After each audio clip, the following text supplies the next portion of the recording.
माझा आवाज पोहोचत नाही की काय, की बहिरे बसलेत माझ्या समोर? हो, बहिरेच असतील बहुतेक. क्या आणतायत बहिरेपणाचा? थांब, मीच पुन्हा नमस्कार करते.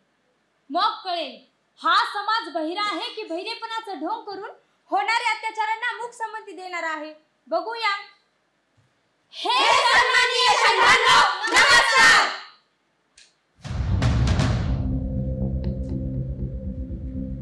रंगदेवता आणि नाट्यरसिकांना विनम्र अभिवादन करून श्री पंडित गुरु पारडीकर महाविद्यालय सिरसाळ, तालुका परळी, जिल्हा बीड सानंद सादर करीत आहोत एक मराठी एकांकिका, सन्माननीय षंडांनो.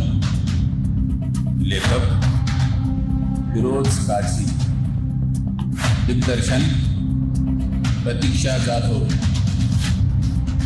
तर सानंद सादर करीत आहोत मराठी एकांकिका, सन्माननीय षंडांनो.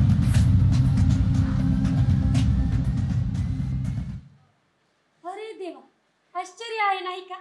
एरवी झोप काढणारा किंवा तसे सोंग घेणारा हा समाज आज थोडा जागृत झालाय आणि कानावर पडणारे आवाज ऐकू लागलाय. पृथ्वीच्या या कोपऱ्यातला आवाज त्या कोपऱ्यापर्यंत क्षणात पोहोचतो. आज तेवढं तंत्रज्ञान विकसित झालंय म्हणा. मग नेमक्या वेळेला हा समाज असा बधीर का होतो? एरवी नको ते ऐकणारा आणि त्यावर आपली थोतांड प्रतिक्रिया देताना हृदयापासून निघालेली आर्त किंकाळी आणि मन सुन्न कर्नाटाहो या समाजाला काय तू येत नसेल का? खरं सांगू का, चूक माझीच आहे. शिक्षित झाला समाज पण शिल्लक भूक माझीच आहे.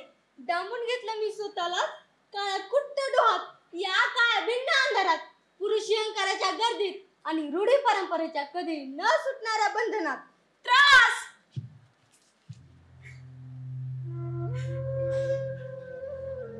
त्रास होतोय मला. खूप भीती वाटतेय मला. एका मांसाच्या नळी सोबत जुळली आहे नाळ माझी आणि चिकट तरल द्रवातून वाजते अबोल चाळ माझी.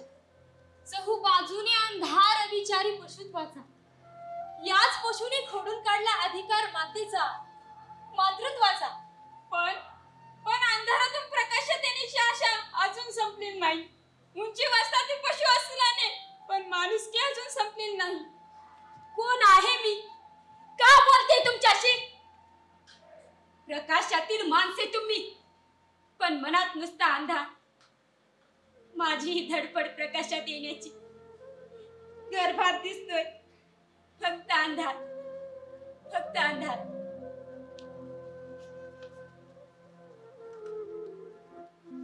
होय, मी आहे स्त्री, गर्भातली स्त्री, छोटीशी, छानशी, लाल गुलाबी डोळ्यांची, स्वप्नातली स्त्री.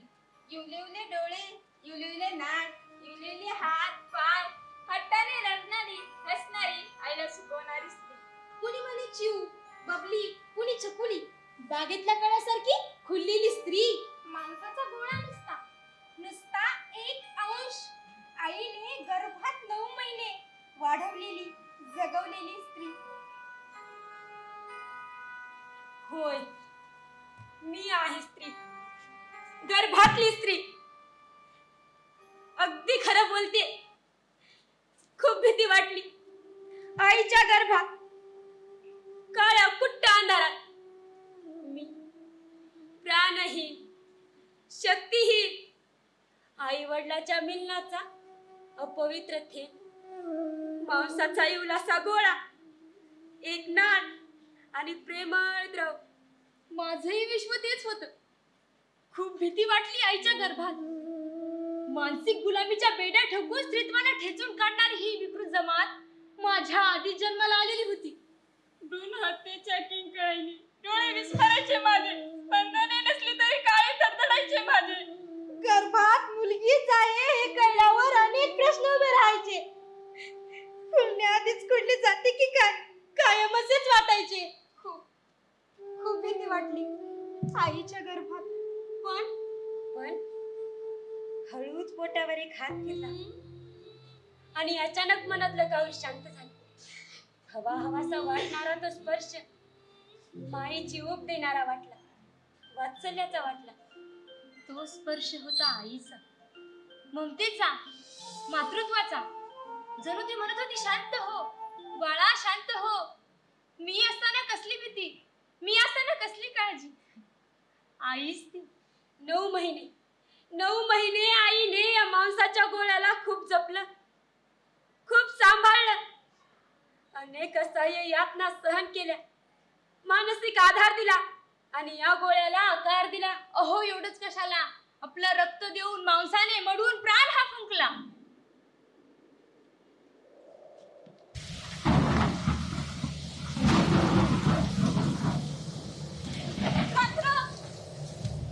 काळी रात्र, जीवघेणी रात्र, मी कधी विसरू शकत नाही. अशी ती रात्र. निसर्गाने कोपला होता, तो आपले रौद्र रूप दाखवतच होता. वादळ वाऱ्यासह सुरू असलेला ढगांचा गडगडाट, विजांचा कडकडाट आणि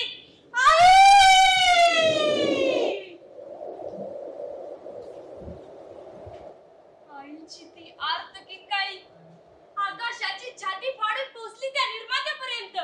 आई!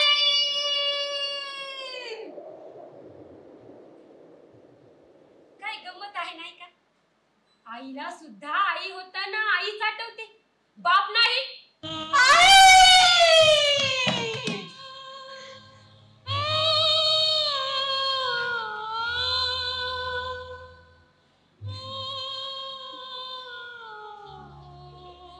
ती होती शेवटची किंकाळी.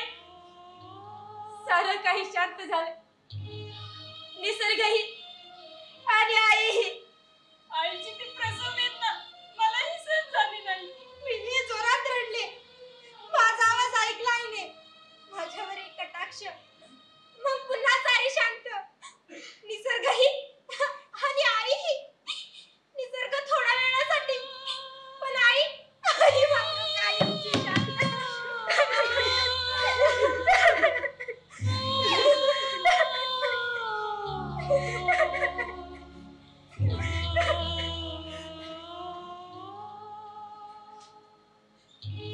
शांत शांत. देवाला प्रेमळ माणसं आवडतात ना, म्हणून त्याने माझ्या जागी आईला बोलावलं असेल. आईपेक्षा प्रेमळ कुणी असेल का या जगात? नाही, नाही ना. आता सारी शांत, निसर्गही आणि आईही कायमची, कायमची.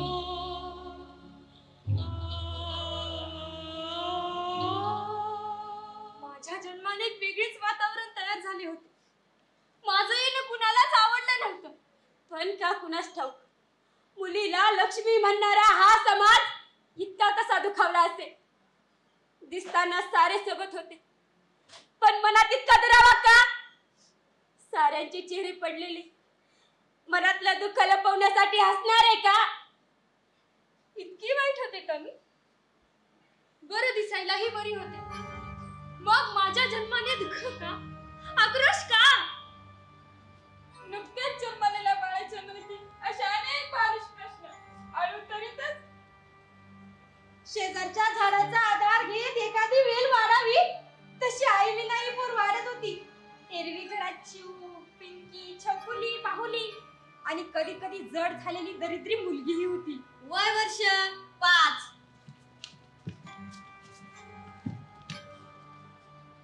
अनेक विरोधाचे स्वर कानी पडत होते. आज कळते, पण त्यावेळी कळत नव्हते. कशाला जन्माला आली? नसती झाली तर बरे झाले असते. कुणी म्हणे हिच्या जागी मुलगा हवा होता.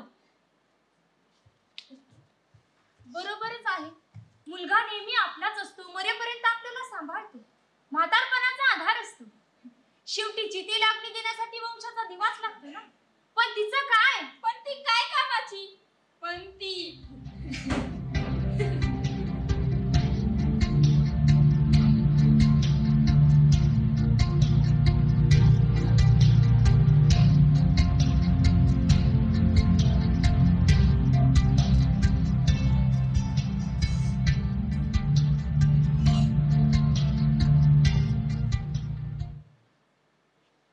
मुलगी काय कामाची? आयुष्यभर पोसा, तिचा सांभाळ करा, तिचे लाड करा, हट्ट पुरवा. खाणं पिणं कपडा लत्ता शिक्षण आणि शेवटी लग्नाचा खर्च आहेच की. लग्न, मुलीचं लग्न. बाप रे, केवढी मोठी जबाबदारी असते ती. मुलीचं लग्न म्हणलं की आईची धडपड, भावाची धावपळ आणि खचलेल्या बापाचे झुकलेले खांदे. एक ना अनेक मागण्या, अनेक आग्रह, प्रेमाचे, जबरदस्तीचे आणि अनिच्छेचे, पुन्हा अनेकाचे टोमणे, अनेक विरोधाचे सूर कानी पडायचे. त्या स्वरामध्ये विसरून गेली होती तुलकारी माझी. हसण्या खिदळण्याचा आवाज दबून गेला होता. या निर्दयी समाजाच्या बेगडीपणाने हिरावून घेतले लहानपण. वाहून गेलं माझं बालपण. वय वर्ष 14.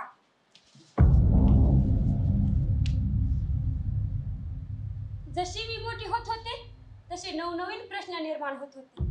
शिकण्याची जिद्द होती, पण आयुष्य मात्र वेगळंच काहीतरी शिकवत होतं. सगळ्या इच्छा, अपेक्षा, भाव भावना नुसत्या जळत होत्या. क्षणामागे क्षण, मिनिटामागे मिनिट, तासामागे तास, दिवसामागे दिवस, आठवडे, महिने आणि वर्ष नुसते पळत होते. वेळ पळत होती, आयुष्य बहरत होतं. एखाद्या आंब्याच्या झाडाप्रमाणे. आंब्याच्या झाडाला बहर आला की ते कसं रुबाबदार दिसू लागतं. वाऱ्यासोबत मस्ती करताना ऐटी डोलत असतं.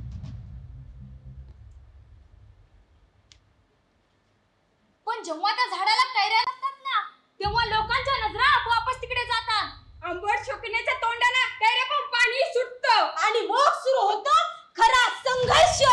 संघर्ष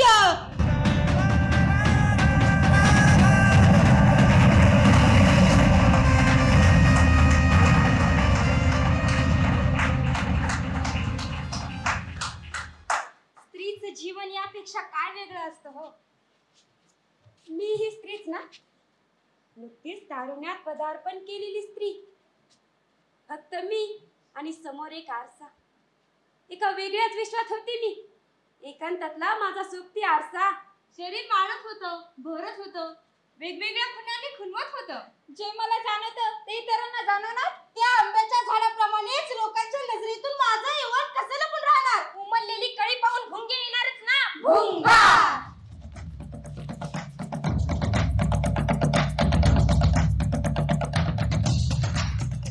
काय शब्द आहे नाही का, भुंगा. होय, कळतंय मला. वयाने लहान असली तरी मनाने केव्हाच मोठी झाली मी. आजच्या या आधुनिक यंत्रयुगाने प्रकल्प बनवलाय मला. असे भुंगे ओळखून आहे मी. आपल्या आजूबाजूला फिरत असतात असे भुंगे. खरं तर भुंग्यांचं एक वैशिष्ट्य असतं. तो फुलावर प्रेम करतो, निव्वळ निस्सीम प्रेम. क्षणात पाकळ्यांच्या बाहुपाशातून मुक्त होण्याची क्षमता असताना देखील प्रेमात अखंड बुडालेला भुंगा मात्र कैदीच बनून राहतो. निस्सीम प्रेम आणि त्यागाचं मूर्तिमंत उदाहरण आहे हा भुंगा. फुलाभोवती फिरणारा हा भुंगा आणि उमलणाऱ्या प्रत्येक कळीला कुडतडून टाकणारे दुनियाच्या बागेतले भुंगे. हा भुंगा आणि हे भुंगे खूप फरक आहे. असे अनेक भुंगे फिरतात. स्वतःला पांढरपेशा समजणाऱ्या तारुण्याने बहरलेल्या प्रत्येक कळीवर याचं लक्ष. पदर सावरून चालायचं, राहायचं दक्ष. पण किती सांभाळणार स्वतःला, किती वाचवणार. ज्या शाळेत शिकत होते तिथला शिक्षकही भुंगा. घराच्या शेजारी राहणारा ज्येष्ठही भुंगा. किराणा दुकानातला दुकानदारही भुंगा. आणि नाक्यावर येतो रिक्षावालाही भुंगा. भुंगा भुंगा भुंगा.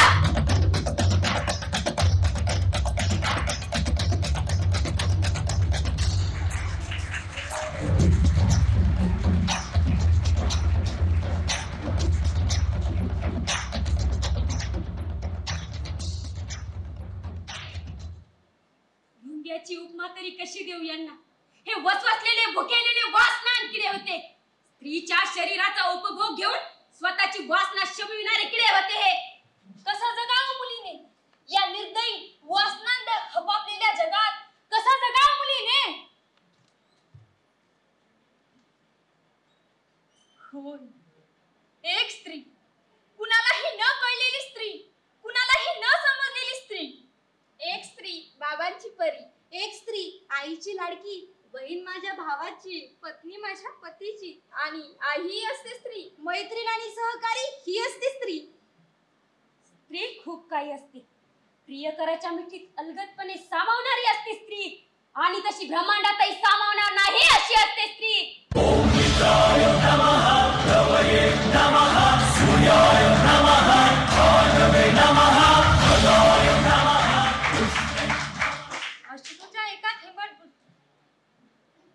अश्रूच्या एका थेंबात बुडणारी आणि दुःखाचा अखंड सागर पचवणारी अशी असते स्त्री. एका नात्यातून हजार नाते जुळवणारी असते स्त्री. या जगाच्या रंगमंचावर अनेक भूमिका समर्थपणे पेलणारी असते स्त्री. तशीच मीही आहे एक स्त्री. मुलगी नको असलेल्या समाजातील एक दुर्दैवी स्त्री. दुर्दैवी का का कळत नसेल तुम्हाला माझ्या व्यथा? कसं सांगू दुर्दैवी मुलीची कथा? ती जन्माला आली तरीही दुःख, हसली बागडली तरीही दुःख. माणूस म्हणून असलेल्या तिच्या प्रत्येक अधिकारावर किंवा दुःख, खेळणीचा हट्ट नको, जगण्याचा हक्क नको, शिक्षणाची हौस नको, फिरण्यातली मौज नको. का कळत नसेल तुम्हाला? का स्तन आणि नितंबाच्या पलीकडेही असते हो स्त्री. का कळत नसेल तुम्हाला?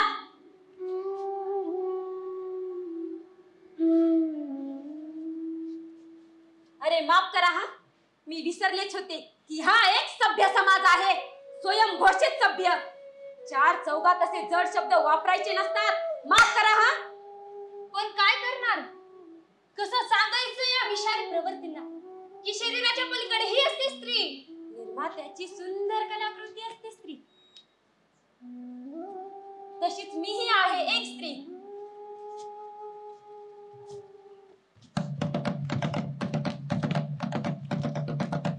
निसर्ग चक्र चालूच होतं. चैत्र संपला, वैशाख संपला, आता श्रावण सुरू झाला. सूर्याची उष्णता कमी होऊन आता शीतलता आली आहे. उन्हाने तप्त झालेल्या या पृथ्वीला प्रेम वर्षाची आस लागली आहे. मुलगी आता तरुण झाली आहे, वयात आली आहे. निर्जन रस्ता, भविष्याची तरुण गोड गुलाबी स्वप्ने अथांग डोळ्यात साठून चाललेली, बेहोश, बेभान, धुंदीत, आपल्याच मस्तीत नाहून चाललेली निर्जन रस्ता. तुकी तेजस्वी कांतीची, दौलत इज्जतीची वस्त्रात झाकून चालली होती. निर्जन रस्ता, धरणीची वाट, आकाशाची ध्येय, स्वप्न उराशी बाळगून चालली होती. पण निर्जन रस्ता.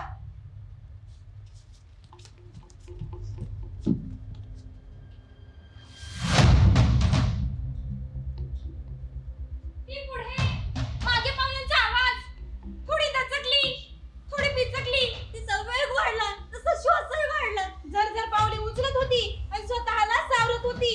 स्वतःची गती, राक्षसांची मती ती ओळखून होती. वाऱ्याची गती, काट्याची गती ती ओळखून होती. तरी मनाने स्थिर, अचल, अढळ, पण पूर्ण सावध ती पुढे चालत होती. पुढे अचानक एका वळणावर ती स्तब्ध झाली. तशी मागे येणारी पावलेही स्तब्ध झाली. ती वळून बघते. रस्त्याच्या दुतर्फा असलेली झाडे वाऱ्यासोबत मस्ती करत होती. वाऱ्याने उडवलेली तिची ओढणी एका काटेरी झुडपाने पकडली होती. तिचा तो निरागस प्रयत्न, ओढणी वाचवण्याचा, अभ्र वाचवण्याचा. ओढणी फाटली. तिच्या केविलवाण्या प्रयत्नाची काट्याने कदर केली नाही. मागच्या निर्जन रस्त्यावर दूरवर जाते नजर तिची. पावलांचा आवाज जवळ येतो. ते पहा, ते पहा, ती राक्षसी जवळ येत आहेत माझ्या दिशेने. होय, माझ्या दिशेने. ते पहा, ती राक्षसे. हे लाडक्यांनो! थोडं सावध पवित्रा घेऊन ती ओरडते. लाडकी आणखी जवळ, जवळ. काटे ओढणी सोडायला तयार नाही. लाडकी आणखी जवळ, ओरडते.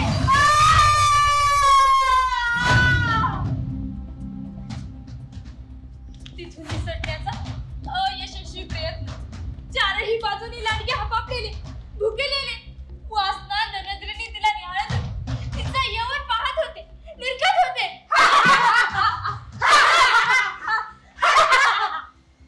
एक असुरी हसतील आणि नको असलेले स्पर्श. मगरीच्या जाळ्या शिकार अडकावी आणि सुटण्याच्या प्रयत्नात ती आणखीनच अडकत जावी. आपली तशीच ती तरुणी अडकत गेली.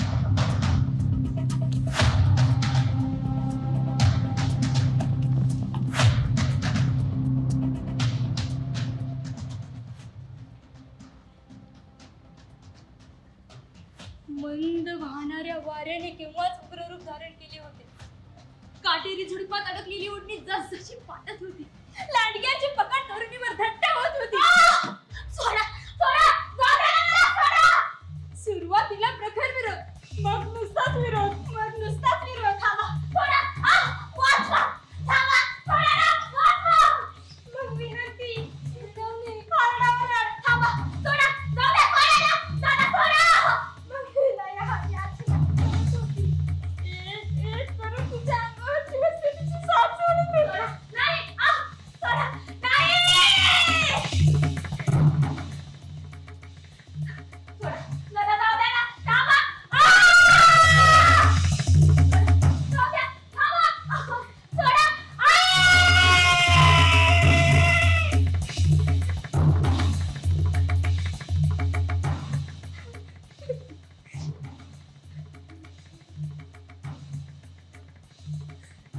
तिच्या निर्वस्त्र शरीरावर लांडग्यांची क्रूर नाक्यावर पाडली होती.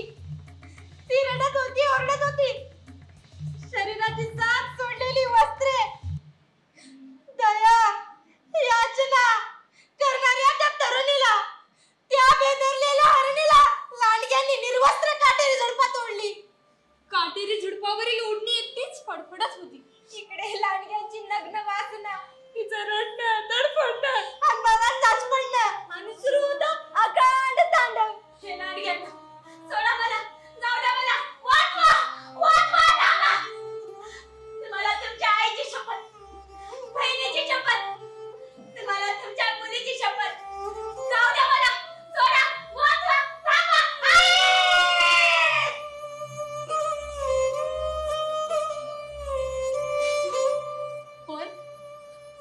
पण वासनेला कुठे असते आई, बहीण, बायको, मुलगी? वासनेला दिसते ती फक्त मादी. फक्त मादी.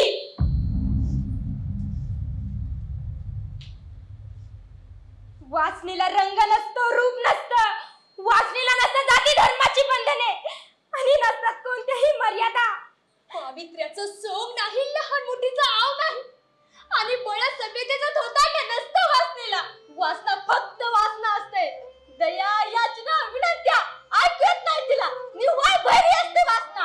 घर, गल्ली, शाळा, समाज असो की असो मंदिर, मस्जिद, वासना बेशरम असते, बेभान असते. तिला कुणाची भीती नसते आणि लाजही नसते. अशी असते वासना.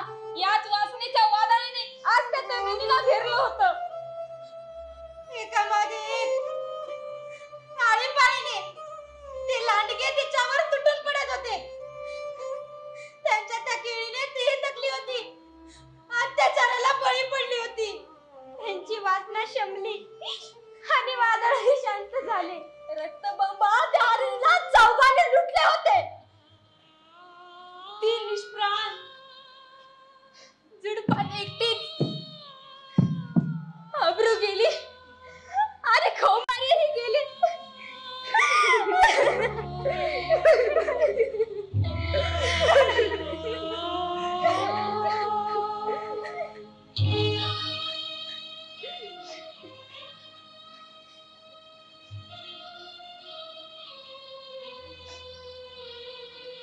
फक्त जीव होता, 2-4 श्वासा पुरता शिल्लक.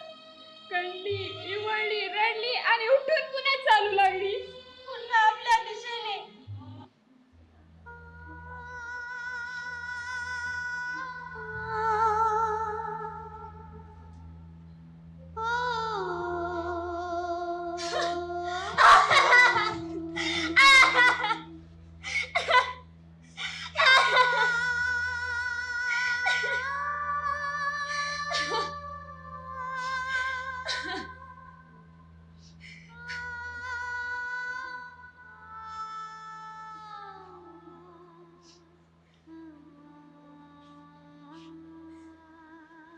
किती स्वस्त असते ना स्त्रीची अब्रू, किती स्वस्त.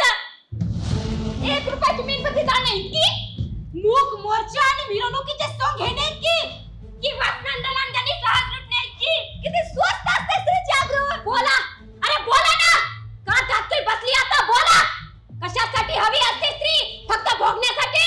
होय, फक्त भोगण्यासाठी. अरे लाज वाटायला हवी. मर्दासारखे मर्द सारे तुमचे गुलाम. पण तू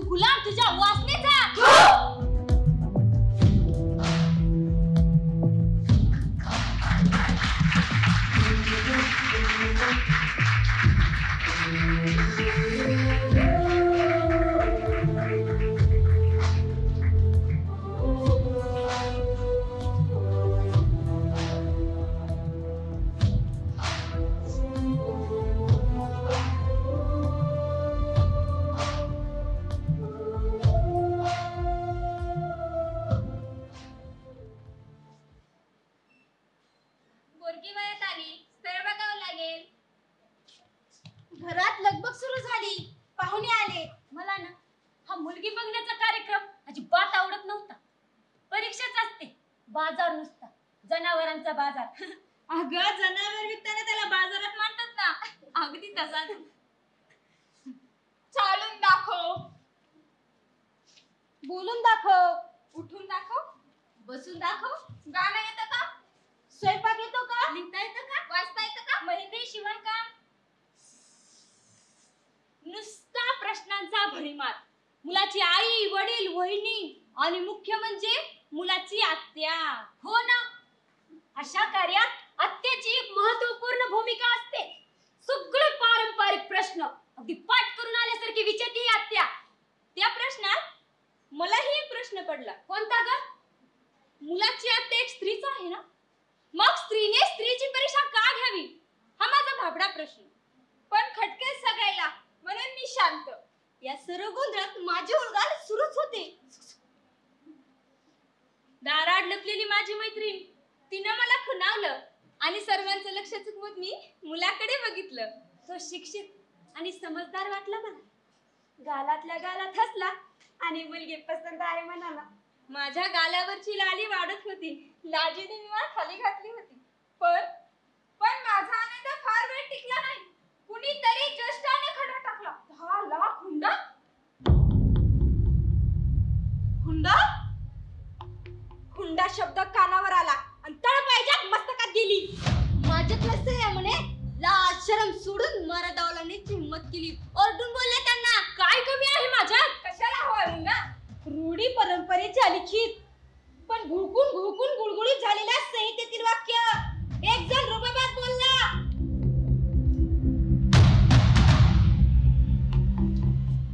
एका अनोळखी मुलीला आम्ही स्वीकारतो, तिला घरी नेतो, आपलं बनवतो, घराचे सर्व अधिकार तिच्या स्वाधीन करतो, म्हणून असतो हुंडा. तिला मान देतो, सन्मान देतो, म्हणून असतो हुंडा. आयुष्यभर तिला पोचतो, म्हणून असतो हुंडा. अरे कोणता मान, कोणता सन्मान? विचार शून्य मनाचा हा विचारच घाण. स्वतःला पोचण्याची लायकी नसेल म्हणून दान लागतं आमच्याकडे. असे विकत घेतलेले हक्क आणि अधिकार नकोत मला. केवळ वना तुकड्यावरचं नातं आणि संसार नकोच आहे मला. मुलगी बोलते म्हणून क्षणात सर्व बैठक संपते.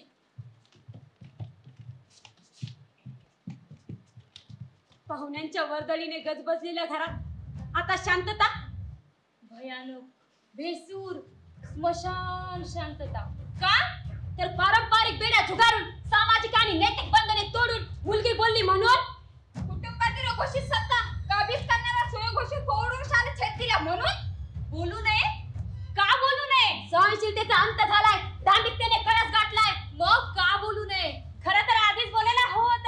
जेव्हा तू दासी बनून भोगाची वस्तू ठरली तेव्हा, वेळोवेळी मानसिक गुलामगिरीतून विकली गेली तेव्हा, आणि बोलायला हवं होतं तेव्हा, जेव्हा पुरुषातील पुरुषत्व सिद्ध करताना तू स्वतःला स्वहून बसली तेव्हा. कधी कधी वाटतं स्त्री जर बोलली असती तर चारित्र्याच्या संशयावरून स्थितीला परीक्षा द्यावी लागली नसती.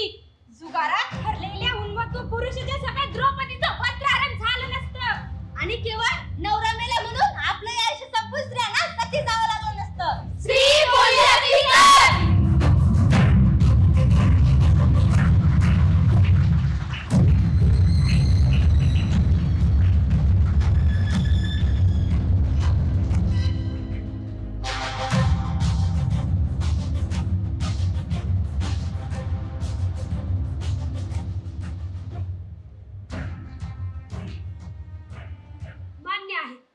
मान्य आहे, पण माझ्या जडतरच्या प्रश्नाला काहीच अर्थ नाही.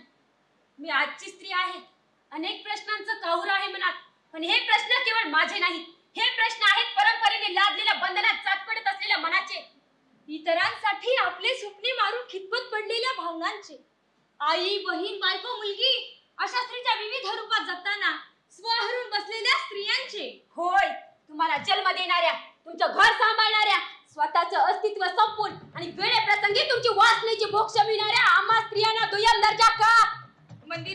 हवेस असो की शिक्षणातील मक्तेदारी, प्रत्येक वेळी माझाच बळी का? बोला बोला ना. स्त्रियांना कमी लेखून तिला लाचार बनवणाऱ्या अहंकाराने ग्रासलेल्या मेंदूंना उत्तर द्या. विषारी आणि विखारी प्रचार प्रसार करून स्त्रियांची विटंबना करणाऱ्या भेकडांना उत्तर द्या. लक्षात ठेवा, जी कधीच लाचार नसते ती असते संयमी, सहनशील, पुरुषांपेक्षाही जास्त खंबीर आणि कणखरही. ती जगते तुमच्यासाठी, ती मरते तुमच्यासाठी. जिचा तुम्ही विटाळ करता तशी अपवित्र ही होते तुमच्यासाठी, केवळ तुमच्यासाठी. तिच्यातल्या अमर्याद सहनशक्तीमुळेच निसर्गाचं तिला मातृत्वाचं वरदान मिळालं, नवनिर्मितीची जबाबदारी मिळाली. कारण तिच्या सहनशीलतेला नसते कोणतीही मर्यादा, कधीही. स्त्रियांची विटंबना करणाऱ्यांनो, कुस्तीत भावनेने स्त्रीच्या त्यागाची अवहेलना करणाऱ्यांनो, विवेकशून्य निष्ठुरांनो, विसरू नका. छत्रपती शिवरायांना जन्म देणारी माझी जाऊ ही एक स्त्रीच होती.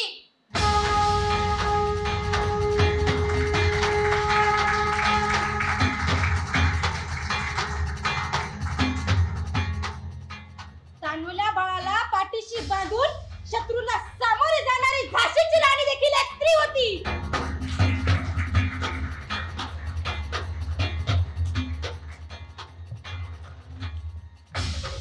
स्त्री शिक्षणाची ज्योत पेटवणाऱ्या सावित्रीबाई फुले, फातेमा शेख, सरोजिनी नायडू, बहिणाबाई चौधरी असो की असो भीमाची रमाई, कर्तबगार स्त्रियांना विसरलात का तुम्ही? रूढी परंपरेचे विषारी डोस पाजून स्त्रियांची शक्ती क्षीण करणाऱ्यांनो, सभ्यतेचे मुखोटे लावून तुम्ही जेव्हा जेव्हा स्त्रियांचा घात केला तेव्हा तेव्हा तुमचा वार रिकामा गेलाय.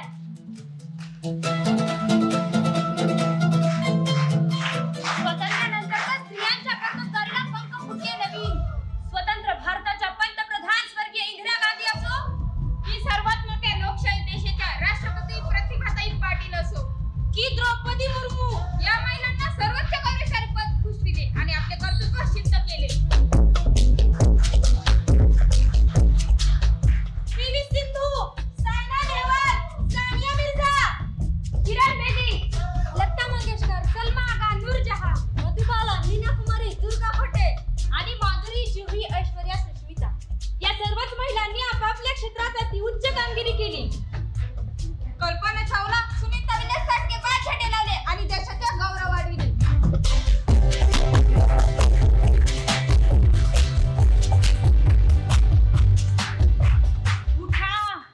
उठा आणि ठणकावून सांगा या दुतोंडी समाजाला, आम्हाला सहानुभूतीचे शब्द नको की दयेची भीक नको. होय, तू आजची स्त्री आहे. तुझ्या गर्भातून जन्मले महापुरुष, विद्वान, पंडित आणि काही विक्षिप्त विचाराचे देह. पण हा तुझा दोष नाही. तुझ्या देहाचा शामियाना त्या निर्मात्याने प्रेम, दया, करुणा, ममतेने सजविला. ईश्वराला ज्याचा मोह हवा असे तुझे वात्सल्य. म्हणूनच म्हणतात ना, स्वामी तिने जगाचा आयुविना भिकारी. ही दौलत निर्मात्याने फक्त स्त्रीला दिली. आणि शौर्य असं की यमाच्या तावडीतून नवऱ्याला सोडवणारी सावित्री तू. तुला कशाची भीती? श्रीमंताची लक्ष्मी तू, विद्वानांची सरस्वती तू. तूच तुळजा, तूच दुर्गा, असुरांचा वध करणारी. तूच काली, तूच चंडिका.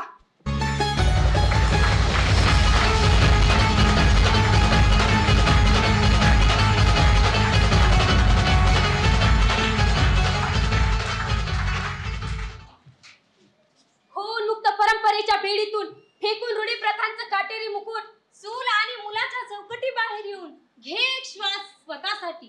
फक्त एक श्वास स्वतःसाठी. तुझ्या भावनांना नसावी कुंपण नात्याचे आणि नसावी तुझ्या स्वप्नांना अडकाटी स्त्रीत्वाची. मुक्त आणि स्वच्छतेत जगावी तू, होऊ ना बेफिकीर. तुला नसावी कुठली पर्वा, नात्या गोत्याची, समाजाची, कशाचीही कधीही.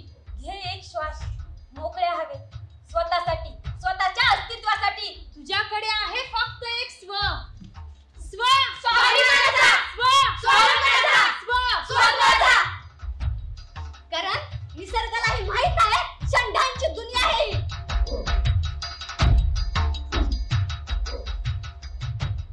हे सन्माननीय षंडांनो, बोलणार नसालच तुम्ही. दलित गात्र निष्प्राण संवेदनाही समाजातील सन्माननीय षंडांनो,